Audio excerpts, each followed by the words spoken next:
they already sort of gave me an idea that the character will turn dark, at some point. Ako naman, to be rule of thumb to me, the more conflict, the more interesting. Kasi soap opera to, and I enjoy playing bida, kontra bida. I enjoy all of that. Wala sa akin, I'm not afraid of which I also teach the young actors.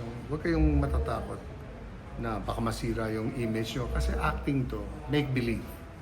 Number two, don't be so concerned about looking good all the time. Kasi if your character demands for you to look madusing, then look madusing. Yung do not be hindered na naku kasi baka yung mga feedback ng if you are acting, that's why you're here.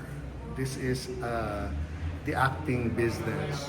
So, ganun lang yun. And ako naman, I'm excited. I was talking to our big bosses nga here. Sabi ko, I hope they find more conflict.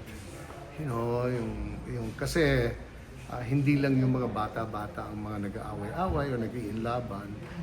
I hope that sila yung actually in the end of the story, sila yung makaka-save ng school.